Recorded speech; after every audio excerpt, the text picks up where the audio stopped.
Imagina el peso de una ciudad entera mirándote. No es solo el ruido, ni los pasos, ni el sol cayendo sobre la piedra. Es la certeza de que cada rostro frente a ti está ahí para ver cómo se rompe una vida. No la de un criminal común, sino la de una reina.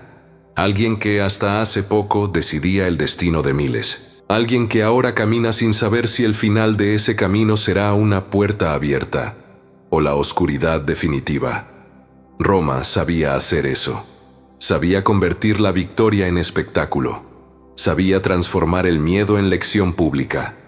Y cuando el enemigo era una mujer poderosa, una reina que se atrevió a desafiar al imperio, Roma no solo ganaba la guerra, ganaba la historia.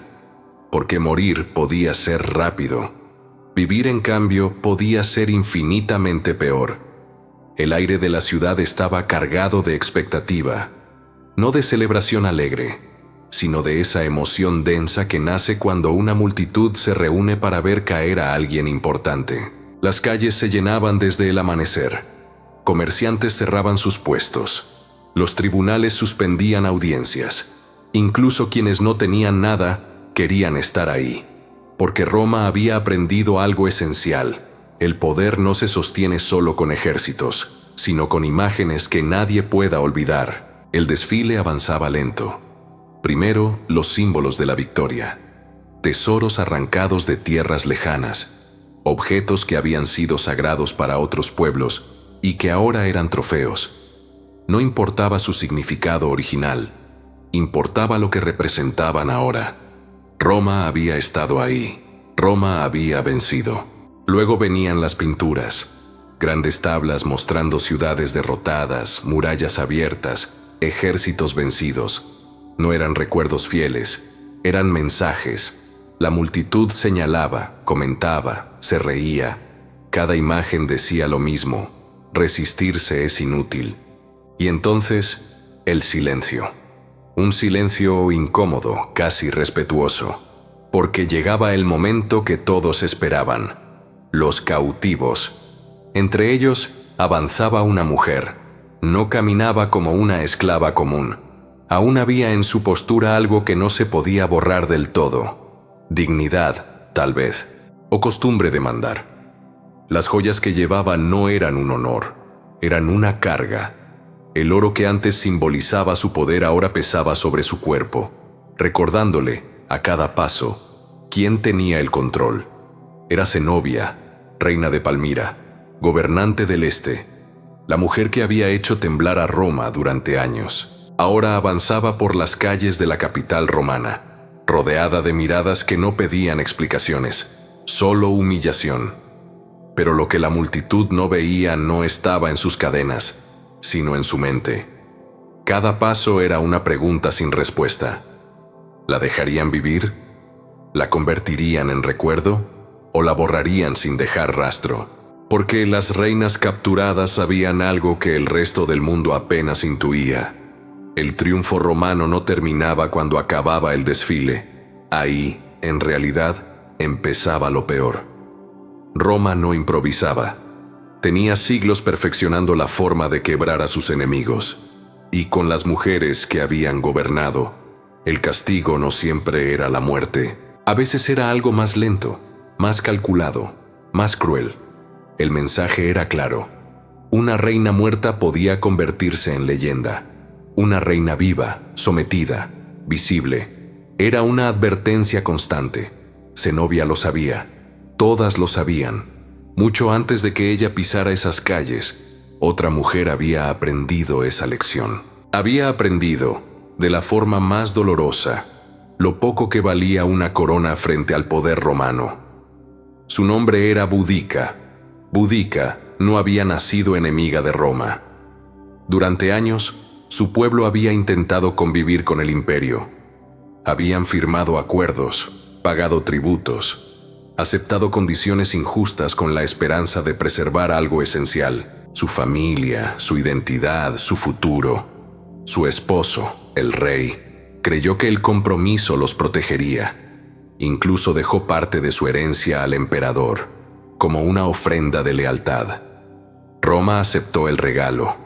y lo tomó todo. Cuando el rey murió, los funcionarios romanos no llegaron con condolencias, llegaron con órdenes, con soldados, con la certeza de que nadie se atrevería a cuestionarlos. Las propiedades fueron confiscadas, los nobles humillados, las promesas ignoradas como si nunca hubieran existido. Boudica alzó la voz, no con armas, sino con palabras. Exigió que se respetaran los acuerdos, que se reconociera su autoridad, que se escuchara a una reina. Roma respondió de la única manera que sabía usar cuando alguien osaba desafiarla públicamente, con un castigo ejemplar. No hace falta entrar en detalles para entender la magnitud de lo que ocurrió. Basta imaginar la escena, una líder reducida frente a su gente, su cuerpo convertido en mensaje, sus hijas usadas como advertencia. No fue un acto impulsivo ni aislado. Fue una decisión consciente, una demostración de poder destinada a romper algo más que a una familia, destinada a quebrar la voluntad de un pueblo entero. Pero Roma cometió un error. Creyó que el miedo siempre paraliza. A veces, en cambio, enciende algo mucho más peligroso. Boudica no olvidó, no perdonó y no se rindió. Lo que había comenzado como una injusticia administrativa se transformó en una rebelión que sacudió la isla entera. Tribus que habían tolerado la presencia romana durante décadas se unieron, no por ambición, sino por rabia, porque entendieron que si eso podía pasarle a una reina, podía pasarle a cualquiera. Las ciudades ardieron, los símbolos de Roma cayeron. Durante un tiempo, el imperio perdió el control, y al frente de ese caos estaba ella, no solo como gobernante, sino como madre, como mujer que había visto cruzarse una línea imposible de ignorar. Al final, Roma ganó, casi siempre ganaba. Su disciplina, su organización, su experiencia terminaron imponiéndose. Boudica lo sabía, y cuando entendió que la captura era inevitable, tomó una decisión que muchos antes y después considerarían el último acto de libertad. No sería exhibida, no caminaría encadenada para entretenimiento ajeno, no permitiría que su nombre fuera usado como trofeo. Eligió desaparecer antes de que Roma la convirtiera en espectáculo. Sus hijas, en cambio, se desvanecieron en el silencio de la historia, sin nombres, sin registros, como si nunca hubieran existido. Décadas antes de que el fuego de Boudica iluminara Britania, otra reina había sido atrapada en una trampa distinta, no por enemigos declarados, sino por alguien de su propia sangre. Tusnelda estaba casada con Arminio, el hombre que había infligido a Roma una de sus derrotas más humillantes.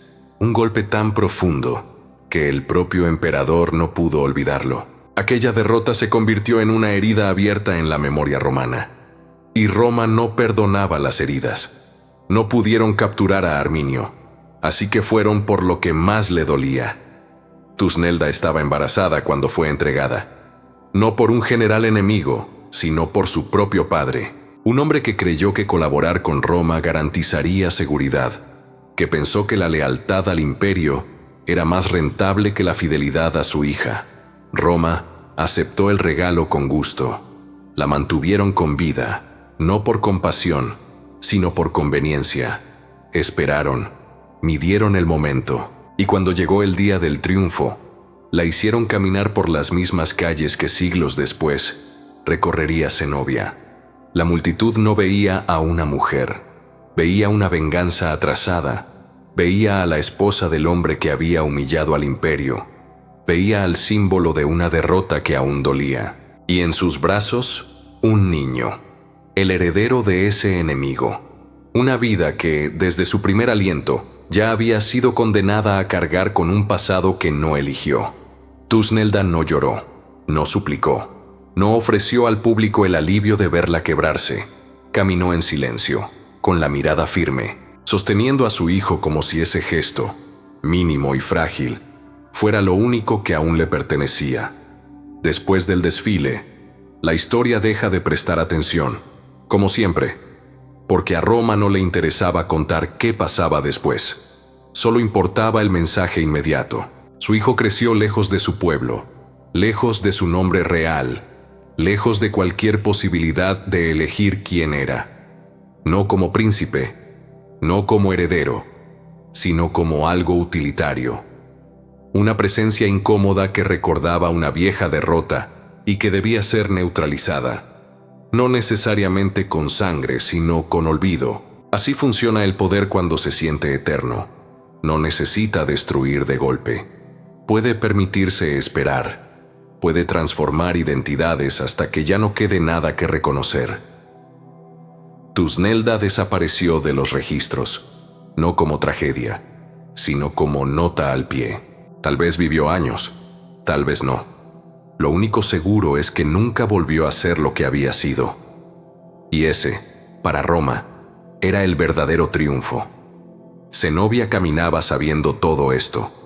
Cada historia, cada nombre susurrado en otros palacios, en otras cortes, en otras lenguas. Las reinas no necesitaban archivos para recordar. La memoria viajaba en advertencias, en relatos compartidos, en silencios pesados. Al final del recorrido, había dos posibilidades: una vida cómoda, vigilada, dependiente, o un final inmediato, invisible para la multitud que ya estaría celebrando. El emperador decidió que Zenobia viviría, no por piedad, por estrategia. Matarla habría sido sencillo y peligroso, porque los símbolos muertos se vuelven banderas. En cambio, mantenerla viva, integrada, absorbida por Roma, era una victoria más profunda, más elegante, más duradera. Le dieron una villa, un nombre romano, un lugar en una sociedad que nunca olvidaría quién había sido, pero que jamás le permitiría volver a serlo. Sus hijos crecerían hablando otra lengua, adorando otros dioses, creyendo que su futuro siempre había estado ligado a Roma. Y así, sin espadas ni grilletes visibles, un imperio desapareció dentro de otro. Aquí está la pregunta incómoda, la que Roma nunca respondió, pero dejó flotando en el aire de la historia. ¿Qué es peor? ¿Morir resistiendo, con el nombre intacto aunque el cuerpo se pierda? ¿O vivir sabiendo que cada día que respiras es una concesión del enemigo que destruyó todo lo que amabas? Las reinas capturadas por Roma enfrentaron esa decisión sin poder elegir. Algunas desaparecieron rápido, otras se desvanecieron lentamente, pero todas entendieron lo mismo. El castigo no era solo físico, era psicológico, era simbólico, era total. Hoy, las calles donde caminaron están llenas de turistas, de risas, de cafés. La piedra sigue ahí, silenciosa, guardando pasos que ya nadie escucha. Pero las historias no se borran tan fácil. Mientras alguien recuerde sus nombres, Roma no habrá ganado del todo. Y quizá, en ese recuerdo, haya una forma distinta de justicia.